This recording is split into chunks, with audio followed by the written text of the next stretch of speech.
Parashá Bereche, Gênesis 1, 1 a 6 e 8. Esta é a primeira parashá do ciclo anual de leitura da Torá, marcando o início da leitura das Gênesis. No princípio, criou Deus os céus e a terra. A terra era sem forma e vazia, e havia trevas sobre a face do abismo, e o Espírito de Deus se movia sobre a face das águas. E disse Deus: haja luz. E houve luz. E viu Deus que a luz era boa, e fez separação entre a luz e as trevas. E chamou Deus a luz dia, e as trevas chamou noite. E foi a tarde e a manhã, o dia primeiro. E disse Deus: haja uma expansão no meio das águas, e haja separação entre águas e águas. E fez Deus a expansão, e fez separação entre as águas que estavam debaixo da expansão e as águas que estavam sobre a expansão. E assim foi. E chamou Deus a expansão céus. E foi a tarde e a manhã, o dia segundo. E disse Deus: ajuntem-se as águas debaixo dos céus num só lugar, e apareça a porção seca. E assim foi. E chamou Deus a porção seca terra, e ao ajuntamento das águas chamou mares. E viu Deus que era bom. E disse Deus: produz a terra relva, erva que dê semente, árvore frutífera que dê fruto segundo a sua espécie, cuja semente esteja nela, sobre a terra. E assim foi. E a terra produziu relva, erva que dava semente conforme a sua espécie, e a árvore que dava fruto, cuja semente estava nele, conforme a sua espécie. E viu Deus que era bom. E foi a tarde e a manhã, o dia terceiro. E disse Deus: haja luminares na expansão dos céus, para fazerem separação entre o dia e a noite, e sejam eles para sinais e para tempos determinados, para dias e anos. E sejam por luminares na expansão dos céus, para alumiar a terra. E assim foi. E fez Deus os dois grandes luminares, o luminar maior para governar o dia, e o luminar menor para governar a noite. E fez as estrelas. E os pôs Deus na expansão dos céus para alumiar a terra, e para governar o dia e a noite, e para fazer separação entre a luz e as trevas. E viu Deus que era bom. E foi a tarde e a manhã, o dia quarto. E disse Deus: produzam as águas abundantemente répteis de alma vivente, e voem as aves sobre a terra, na expansão dos céus. E Deus criou as grandes baleias, e todo o réptil de alma vivente que as águas abundantemente produziram conforme as suas espécies, e toda a ave de asas conforme a sua espécie. E viu Deus que era bom. E abençoou-os Deus, dizendo: frutificai e multiplicai-vos, e enchei as águas nos mares, e as aves se multipliquem na terra. E foi a tarde e a manhã, o dia quinto. E disse Deus: produz a terra alma vivente conforme a sua espécie, gado, répteis e feras da terra conforme a sua espécie. E assim foi. E fez Deus as feras da terra conforme a sua espécie, e o gado conforme a sua espécie, e todo o réptil da terra conforme a sua espécie. E viu Deus que era bom. E disse Deus: façamos o homem à nossa imagem, conforme a nossa semelhança, e domine sobre os peixes do mar, e sobre as aves dos céus, e sobre o gado, e sobre toda a terra, e sobre todo o réptil que se move sobre a terra. E criou Deus o homem à sua imagem. A imagem de Deus criou, macho e fêmea os criou. E Deus os abençoou.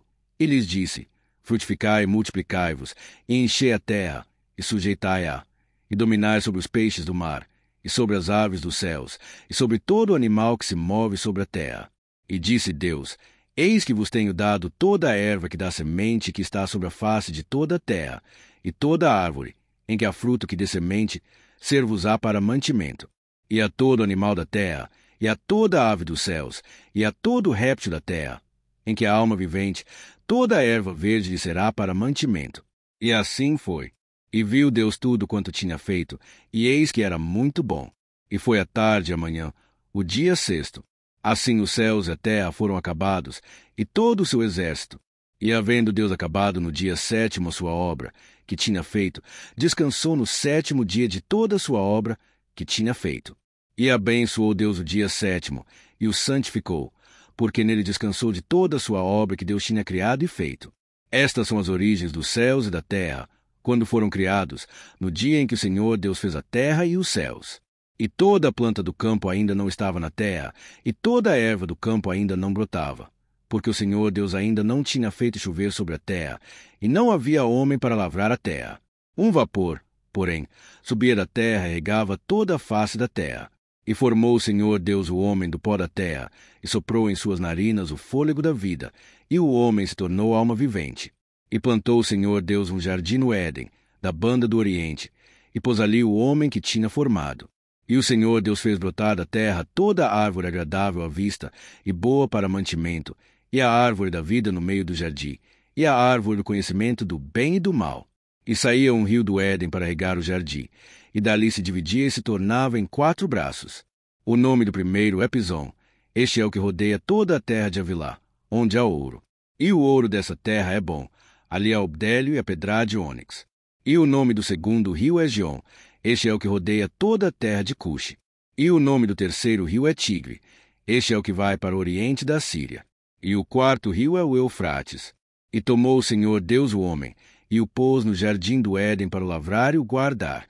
E ordenou o Senhor Deus ao homem, dizendo: de toda a árvore do jardim comerás livremente, mas da árvore do conhecimento do bem e do mal, dela não comerás, porque no dia em que dela comeres, certamente morrerás. E disse o Senhor Deus: não é bom que o homem esteja só. Far-lhe-ei uma adjutora que lhe seja idoneia. Havendo, pois, o Senhor Deus formado da terra todo o animal do campo e toda a ave dos céus, os trouxe a Adão, para ver como lhe chamaria. E tudo que Adão chamou a toda a alma vivente, isso foi o seu nome. E Adão pôs os nomes a todo o gado, e às aves dos céus, e a todo animal do campo. Mas para o homem não se achava adjutora que o auxiliasse. Então o Senhor Deus fez cair um sono pesado sobre Adão, e este adormeceu. E tomou uma das suas costelas, e fechou a carne em seu lugar. E da costela que o Senhor Deus tomou do homem, formou uma mulher, e a trouxe a Adão. E disse Adão: esta é agora osso dos meus ossos, e carne da minha carne. Esta será chamada varoa, porquanto o varão foi tomada. Portanto, deixará o homem o seu pai e a sua mãe, e se unirá à sua mulher. Serão uma só carne. E ambos estavam nus, o homem e sua mulher, e não se envergonhavam. Ora, a serpente era mais astuta que todas as alimárias do campo que o Senhor Deus tinha feito. E esta disse à mulher: é assim que Deus disse: não comereis de toda a árvore do jardim? E disse a mulher à serpente: do fruto das árvores do jardim comeremos, mas o fruto da árvore que está no meio do jardim, disse Deus: não comereis dele, nem nele tocareis, para que não morrais. E a serpente disse à mulher: certamente não morrereis. Porque Deus sabe que no dia em que dele comerdes se abrirão os vossos olhos, e sereis como Deus, sabendo o bem e o mal. E viu a mulher que a árvore era boa para se comer, e agradável aos olhos, e a árvore desejável para dar entendimento. E tomou do seu fruto, e comeu, e deu também a seu marido, e ele comeu com ela. Então foram abertos os olhos de ambos, e conheceram que estavam nus, e coseram folhas de figueira, e fizeram para si aventais. E ouviram a voz do Senhor Deus, que passeava no jardim pela viração do dia. E esconderam-se Adão e sua mulher da presença do Senhor Deus, entre as árvores do jardim. E chamou o Senhor Deus a Adão, e disse-lhe: onde estás? E ele disse: ouvi a tua voz no jardim, e tive medo, porque estava nu, e escondi-me. E Deus disse: quem te mostrou que estavas nu? Comeste tu da árvore de que te ordenei que não comesses? E disse Adão: a mulher que me deste por companheira, ela me deu da árvore, e comi. E disse o Senhor Deus à mulher: que é isto que fizeste? E disse a mulher: a serpente me enganou, e eu comi. Então o Senhor Deus disse à serpente: porquanto fizeste isto, maldita serás mais que toda a alimária, e mais que todos os animais do campo. Sobre o teu ventre andarás, e pó comerás todos os dias da tua vida. E porei inimizade entre ti e a mulher, e entre a tua semente e a sua semente. Esta te ferirá a cabeça, e tu lhe ferirás o calcanhar. E a mulher disse: multiplicarei grandemente a tua dor e a tua concepção. Com dor darás à luz filhos, e o teu desejo será para o teu marido, e ele te dominará.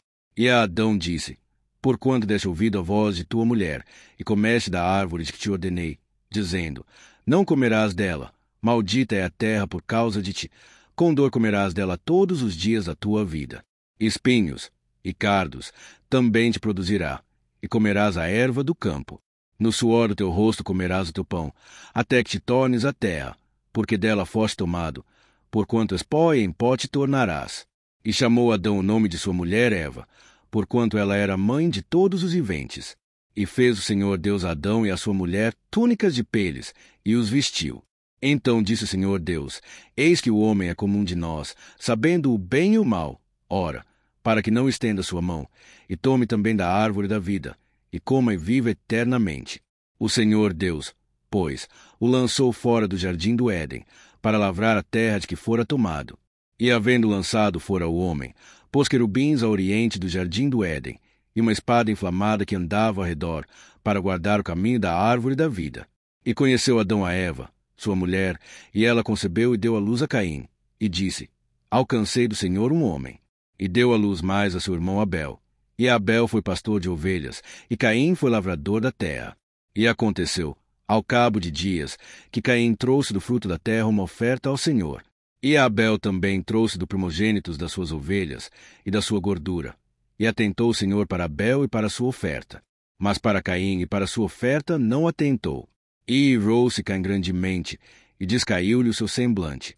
E disse o Senhor a Caim: Por que tiraste, e por que descaiu o teu semblante? Se bem fizeres, não haverá aceitação para ti. E se não fizeres bem, o pecado jaz à porta, e para será o seu desejo, e sobre ele dominarás. E falou Caim com seu irmão Abel. E sucedeu que, estando eles no campo, se levantou Caim contra o seu irmão Abel, e o matou. E disse o Senhor a Caim: Onde está Abel, teu irmão? E ele disse: Não sei, sou eu o guardador do meu irmão? E disse Deus: Que fizeste? A voz do sangue do teu irmão clama a mim desde a terra, e agora maldito és tu desde a terra, que abriu a sua boca para receber da tua mão o sangue do teu irmão. Quando lavrares a terra, ela não te dará mais a sua força. Fugitivo e vagabundo serás na terra. E disse Caim ao Senhor: É maior a minha punição que a minha culpa. Eis que hoje me lanças da face da terra, e da tua face me esconderei. E serei fugitivo, vagabundo na terra, e será que todo aquele que me achar me matará. O Senhor, porém, lhe disse: Portanto, qualquer que matar a Caim, 7 vezes sobre ele se tomará vingança. E pôs o Senhor um sinal em Caim, para que o não ferisse qualquer que o achasse. E saiu Caim da presença do Senhor, e habitou na terra de Nod, da banda do oriente do Éden. E conheceu Caim a sua mulher, e ela concebeu, e deu à luz a Enoque. E ele edificou uma cidade, e chamou o nome da cidade conforme o nome de seu filho Enoque. E a Enoque nasceu Irá. E Irá gerou a Meujael, e Meujael gerou a Metusael, e Metusael gerou a Lameque.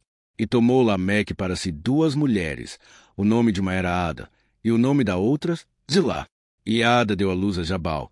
Este foi o pai dos que habitam em tendas e têm gado. E o nome de seu irmão era Jubal. Este foi o pai de todos os que tocam harpa e órgão. E Zilá também deu à luz a Tubal-Caim, que foi artífice de todo o instrumento de bronze e de ferro, e a irmã de Tubal-Caim foi Naamá. E disse Lameque às suas mulheres: Ada e Zilá, ouvi a minha voz. Vós, mulheres de Lameque, escutai as minhas palavras, porque matei um homem por me ferir, e um jovem por me pisar. Porque Caim será vingado 7 vezes, mas Lameque 70 vezes 7. E tornou Adão a conhecer a sua mulher, e ela deu à luz um filho, e chamou seu nome Sete. Porque, disse ela, Deus me deu outra semente em lugar de Abel, porquanto Caim o matou. E a Sete também nasceu um filho, e chamou seu nome Enos. Então se começou a invocar o nome do Senhor. Este é o livro das gerações de Adão. No dia em que Deus criou o homem, à semelhança de Deus o fez. Macho e fêmea os criou, e os abençoou, e chamou seu nome Adão, no dia em que foram criados. E Adão viveu 130 anos, e gerou um filho à sua semelhança, conforme a sua imagem, e chamou seu nome Sete. E foram os dias de Adão, depois que gerou a Sete, 800 anos, e gerou filhos e filhas. E foram todos os dias que Adão viveu, 930 anos, e morreu. E Sete viveu 105 anos, e gerou a Enos. E viveu Sete, depois que gerou a Enos, 807 anos, e gerou filhos e filhas. E foram todos os dias de Sete, 912 anos, e morreu. E Enos viveu 90 anos, e gerou a Cainã. E viveu Enos, depois que gerou a Cainã, 815 anos, e gerou filhos e filhas. E foram todos os dias de Enos, 905 anos, e morreu. E Cainã viveu 70 anos, e gerou a Maalalel. E viveu Cainã, depois que gerou a Maalalel, 840 anos, e gerou filhos e filhas. E foram todos os dias de Cainã 910 anos, e morreu. E Maalalel viveu 65 anos, e gerou a Jered. E viveu Maalalel, depois que gerou a Jered, 830 anos, e gerou filhos e filhas. E foram todos os dias de Maalalel 895 anos, e morreu. E Jered viveu 162 anos, e gerou a Enoque. E viveu Jered, depois que gerou a Enoque, 800 anos, e gerou filhos e filhas. E foram todos os dias de Jered 962 anos, e morreu. E Enoque viveu 65 anos, e gerou a Metusalém. E andou Enoque com Deus, depois que gerou a Metusalém, 300 anos, e gerou filhos e filhas. E foram todos os dias de Enoque 365 anos. E andou Enoque com Deus, e não apareceu mais, porquanto Deus para si o tomou. E Metusalém viveu 187 anos, e gerou a Lameque. E viveu Metusalém, depois que gerou a Lameque, 782 anos, e gerou filhos e filhas. E foram todos os dias de Metusalém 969 anos, e morreu. E Lameque viveu 182 anos, e gerou um filho. E chamou o seu nome Noé, dizendo: Este nos consolará acerca de nossas obras e do trabalho de nossas mãos, por causa da terra que o Senhor amaldiçoou. E viveu Lameque, depois que gerou a Noé, 595 anos, e gerou filhos e filhas. E foram todos os dias de Lameque 777 anos, e morreu. E foi Noé da idade de 500 anos, e gerou a Sem, Cão e Jafé. E aconteceu que, como os homens começaram a multiplicar sobre a face da terra, e lhes nasceram filhas, viram os filhos de Deus que as filhas dos homens eram formosas, e tomaram para si mulheres de todas as que escolheram. Então disse o Senhor: O meu espírito não contenderá para sempre com o homem, porque ele também é carne, porém os seus dias serão 120 anos. Havia naqueles dias gigantes na terra, e também depois, quando os filhos de Deus entraram as filhas dos homens e delas geraram filhos. Estes eram os valentes que houve na antiguidade, os homens de fama.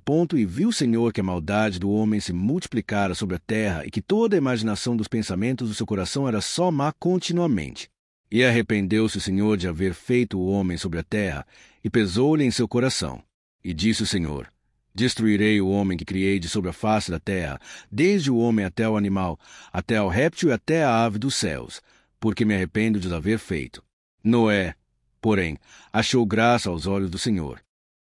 A criação do universo, a narrativa de Gênesis, é compreendida como um processo de organização. O texto começa com o universo sem forma e vazio e descreve como Deus, em atos distintos, trouxe ordem, luz e vida a partir desse caos inicial. O termo firmamento, raquia, é entendido como a atmosfera, o espaço expandido que separa as águas da chuva, acima, das águas da terra, abaixo. Não é visto como uma abóbada sólida ou uma cúpula. A natureza de Deus.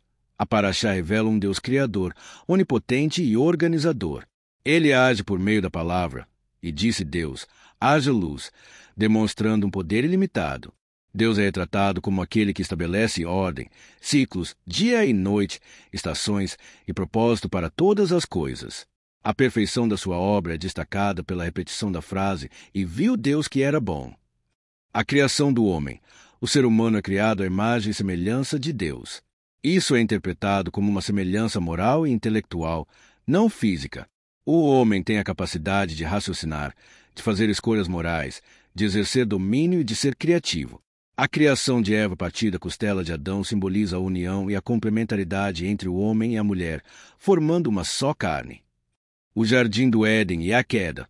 O Jardim do Éden é o cenário onde Deus coloca o homem para trabalhar e guardar. A única proibição, de não comer do fruto da árvore do conhecimento, é vista como um teste de obediência. A serpente é um ser astuto que engana a mulher, e a consequência, o pecado, é a punição divina, que inclui o trabalho árduo, a dor no parto e a morte. O conhecimento do bem e do mal não é uma dádiva, mas o resultado de uma desobediência que afasta a humanidade do convívio direto com Deus. Valores aprendidos. Responsabilidade com a criação. A Paraxá estabelece que o ser humano tem o dever de lavrar e guardar a terra.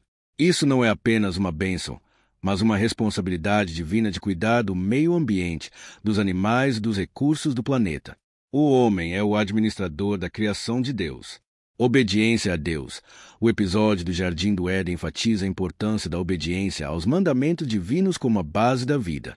O desrespeito à única ordem de Deus traz consequências severas e duradouras para toda a humanidade.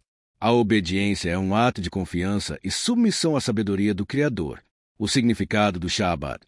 A Parashá destaca a santificação do sétimo dia, o Shabat, como um princípio fundamental. Deus descansou e, ao fazer isso, ele estabeleceu um modelo para a humanidade. O Shabat não é apenas um dia de descanso físico, mas um dia para reflexão sobre a obra da criação e a adoração a Deus. As consequências do pecado. A narrativa de Caim e Abel demonstra a seriedade do pecado. A ira, a inveja e o assassinato são mostrados como comportamentos destrutivos que levam ao afastamento de Deus. A história ensina que as ações humanas têm consequências, tanto para o indivíduo quanto para a sociedade. A unidade familiar. A criação de Adão e Eva e a instrução para que o homem deixará seu pai e sua mãe e se unirá à sua mulher, e serão uma só carne, estabelece um casamento como uma instituição divina. A família é a base da sociedade e o local onde a prole é educada e os valores são transmitidos. A primeira criação, a luz, general 1h03. A base para essa compreensão está na leitura literal do texto de Gênesis. O relato bíblico começa com a terra sem forma e vazia, coberta por trevas. O primeiro ato de Deus registrado é a sua palavra, e disse Deus, haja luz, e houve luz. Este comando e a sua imediata realização marcam o ponto de partida de toda a ordem e existência que se seguirão. Motivos para a luz ser a primeira criação. Ordem e propósito. A criação da luz não é apenas a iluminação de um espaço físico. Ela representa a introdução de ordem em meio ao caos das trevas. A luz é o pré-requisito fundamental para que qualquer outra coisa possa ser vista, organizada e ter sua própria existência.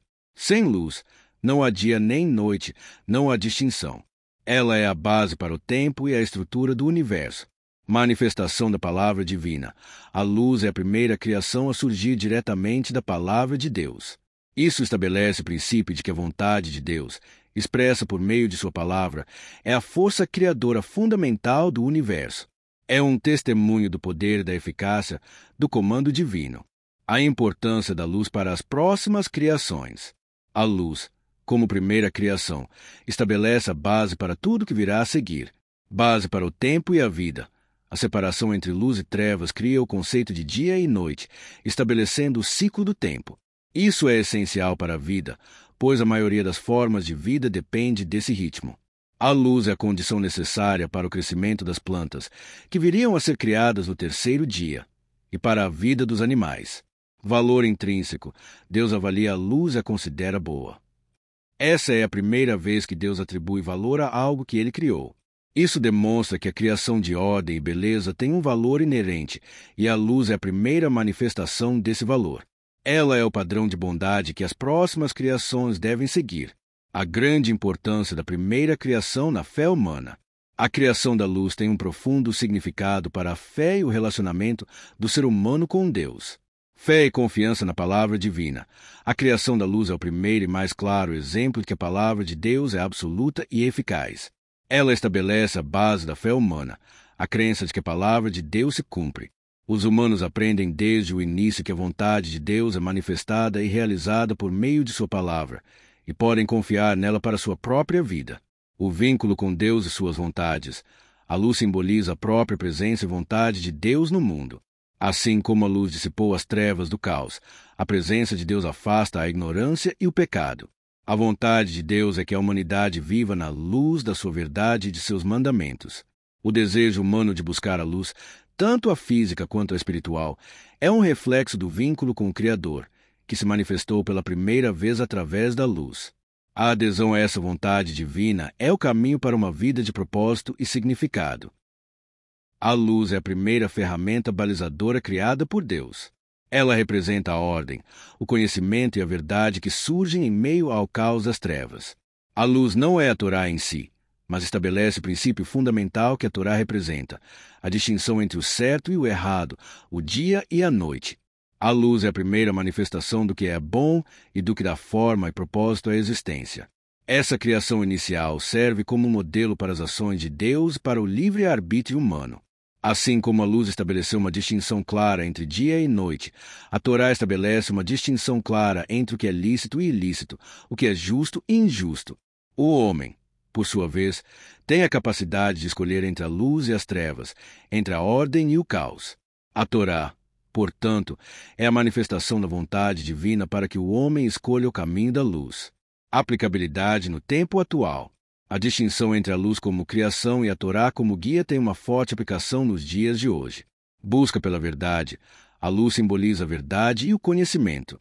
Em um mundo cheio de informações e visões de mundo conflitantes, a busca pela Torá escrita para entender a vontade de Deus é como buscar a luz para dissipar a escuridão.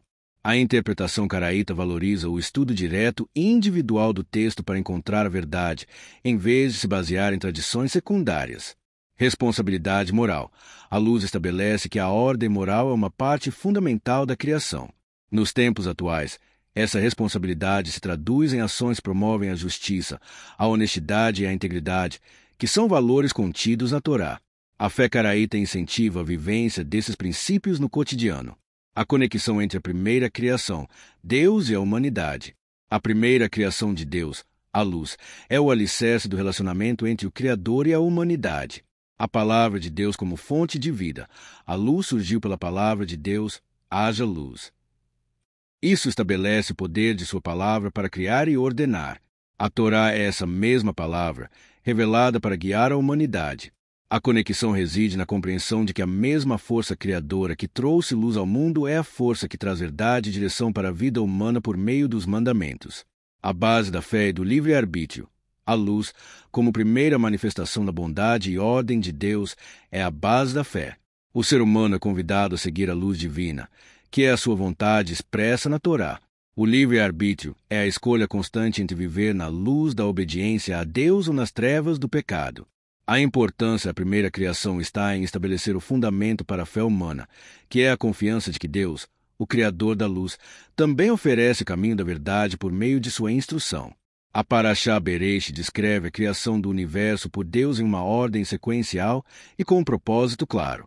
O papel de cada criação está ligado à vontade divina de estabelecer ordem e fornecer um ambiente para a vida, especialmente a humana.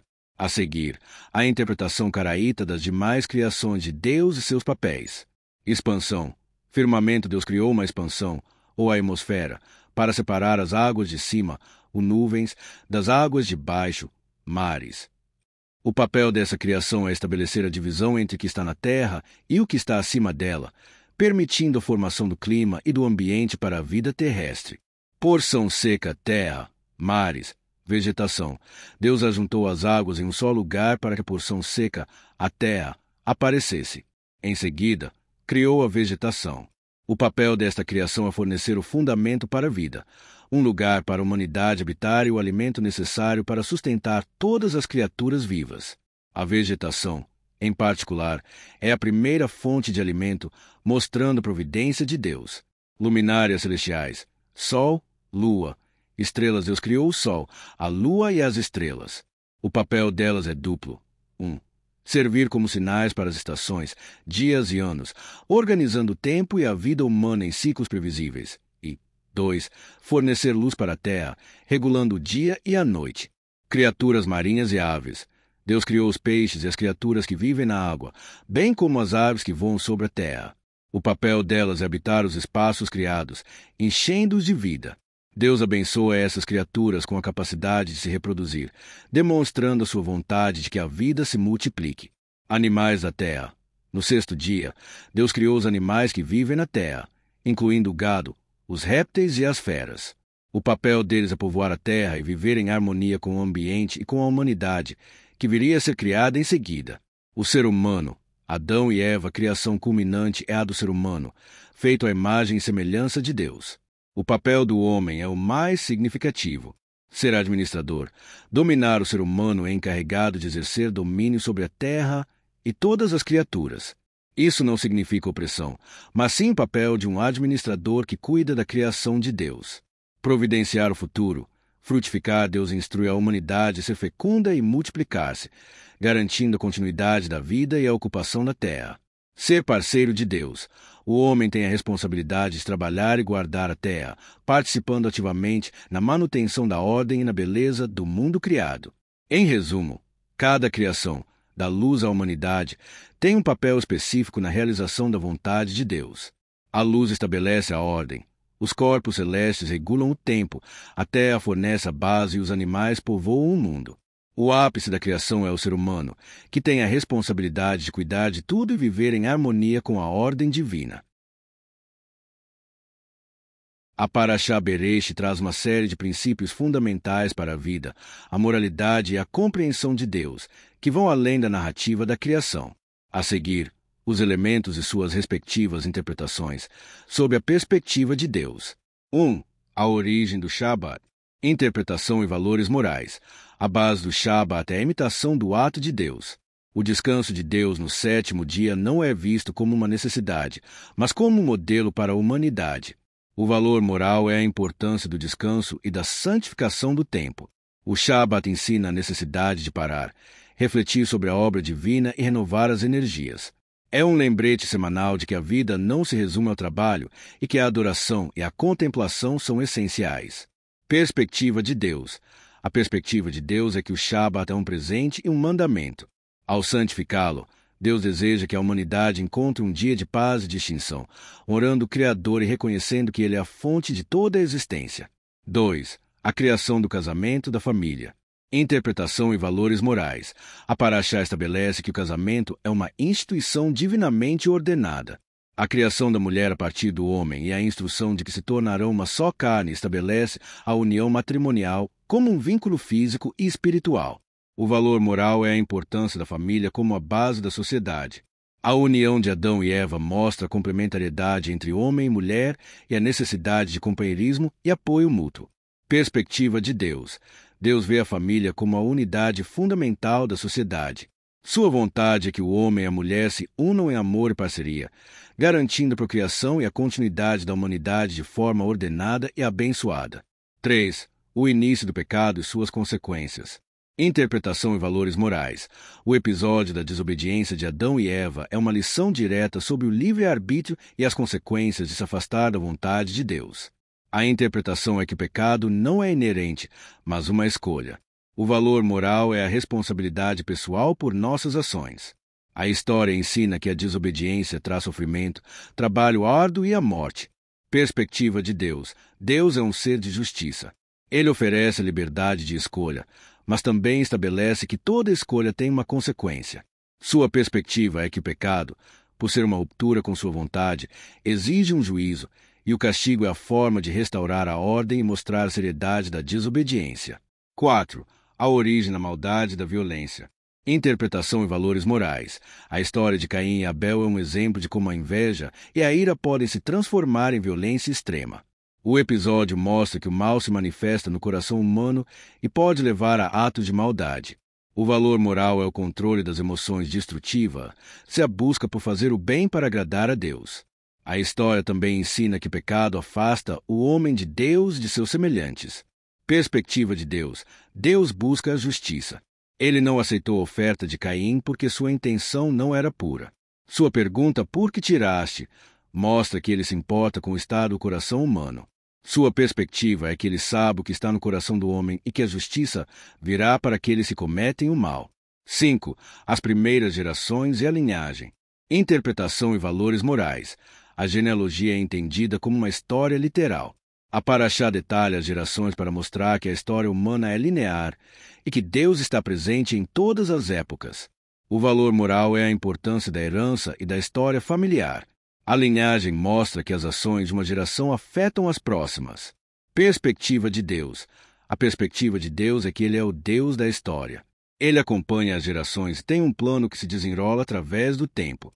O registro genealógico é um testemunho de sua providência e de sua paciência com a humanidade. 6. O primeiro juízo divino. Interpretação e valores morais. A Parashá encerra com o aviso de que a maldade humana se tornou tão grande que Deus se arrependeu de ter feito o homem. Este é o prelúdio para o dilúvio. A interpretação é que o pecado tem a capacidade de corromper a sociedade por completo, levando ao juízo divino. O valor moral é a seriedade do pecado. Perspectiva de Deus. Deus é o juiz supremo. Sua perspectiva é que, quando a maldade humana atinge um certo ponto, o juízo se torna necessário para que a ordem e a justiça sejam restauradas. É um ato de justiça e de restauração, permitindo que a vida recomece com aqueles que ainda se mantêm íntegros, como Noé. Deus, em sua infinita sabedoria, ordenou o universo a partir do caos. A luz, sua primeira criação, manifestou sua vontade e estabeleceu a distinção fundamental entre a ordem e a desordem, o conhecimento e a ignorância. Esse ato inicial de criação é um lembrete perpétuo de que a fonte de toda a existência é Ele e somente Ele. A partir de sua palavra, a vastidão dos céus, a solidez da terra e a fluidez dos mares foram postas em seus devidos lugares. Cada criatura, cada planta, cada estrela, todas são expressões de seu poder e propósito. A admiração por esse poder inigualável nos motiva a viver em reverência. Compreendemos que toda a criação não nos pertence, mas é um presente sob nossa guarda. O propósito do ser humano, como foi ordenado, é o de cuidar, trabalhar e zelar por este mundo. Viver em harmonia com essa responsabilidade nos conecta à vontade do Criador. Isso exige humildade e um desapego do prazeres supérfluos, concentrando-nos em nosso dever essencial. A verdadeira felicidade e paz de espírito residem em reconhecer que somos administradores, não proprietários, e que nosso papel é honrar a dádiva que nos foi confiada. Ao contemplar a perfeição da criação, percebemos a grandeza de Deus e a pequenez da nossa própria existência. A narrativa da criação e seus desdobramentos mostram a distinção clara entre o Criador e a criatura. Deus, em sua unicidade e imutabilidade, é eterno e transcendente. Ele jamais assumiria a forma de um humano, pois sua essência é pura e absoluta, e o ser humano jamais poderia aspirar a ser Deus ou a se igualar a ele. Essa distinção é a base da nossa fé e do nosso relacionamento com o divino. A verdadeira motivação é seguir a vontade de Deus, sem se deixar levar por desejos egoístas ou apegos materiais. A vida humana, com seus desafios e tristezas, pode nos abalar. Contudo, ao nos voltarmos para a fonte de tudo, que é Deus, encontramos força e renovação. Ele estabeleceu o ciclo do tempo e a ordem da vida. A obediência à sua vontade nos liberta do caos interior e nos alinha com o propósito divino. Ao aceitar que somos parte de algo muito maior, abandonamos a busca por controle e nos entregamos à sabedoria daquele que tudo criou. Isso nos permite viver com resiliência, encontrando contentamento nas bênçãos simples e enfrentando as adversidades com coragem e fé. A maior realização é viver uma vida de propósito, honrando a única e eterna fonte de toda a existência.